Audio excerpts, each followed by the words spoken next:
So let's talk about effective phone qualification. So I'm talking about someone who's thinking about selling or putting their property forward as a management to your particular agency. This is such an important component. Unfortunately, so often it's a short conversation, looking forward to meeting you this afternoon, bang, put the phone down.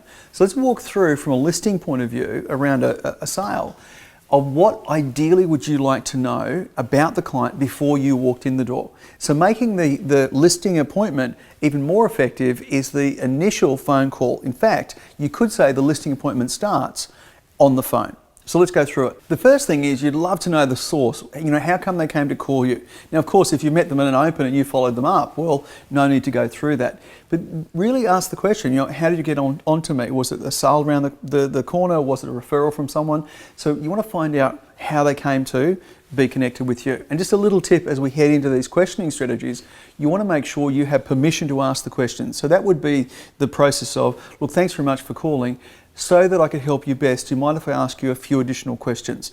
They'll always say yes to that, and now they're ready for you to actually ask them questions. So we found out the source, how come they came to contact you. If of course it was a referral, we want to make sure we go back and we complete the referral loop with that other person to say thank you very much for referring the business through.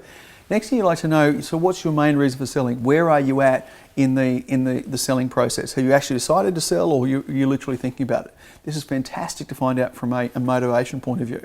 They may have told you in that process their time frame, or you might need to do a little bit more work in terms of, so what's the ideal time frame you're looking for? Now, you might have heard me talk about this is fantastic to cover off at the listing appointment. Clearly, the more you cover off on the phone call, you're literally doing a confirmation at the listing appointment of these particular points. So how long have you owned the property for? Great question to ask. And tell me a little bit more about the property in terms of its property features. Have you made any improvements since you've actually been there?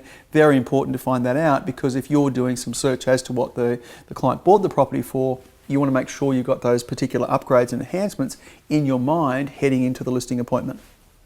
In terms of price expectations, I think it's essential that you ask the client their price expectations on the phone.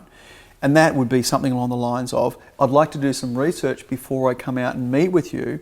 Roughly, where do you see your property sitting in terms of price? You might get them to say, or they might turn around and say, well, look, that's why you're coming out to tell me what that is. Look, properties in your particular area range between this price and that price. Where do you see your property sitting? Is it closer to this or closer to that? No, it's actually around this particular figure. So I think you can ask it once or twice or maybe 3 times, but certainly you want to uncover that particular information. It allows you to be far better planned going into the listing appointment.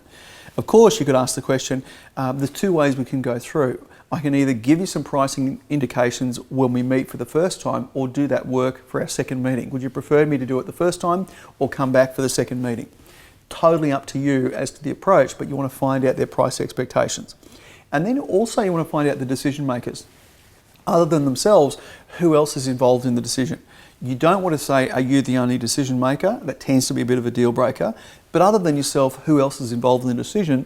It'd be really important we get everyone actually there to be able to go through that. Simple conversation, but so powerful. And yet so often it's, I look forward to seeing you this afternoon, boom, put the phone down. So let me quickly run through those.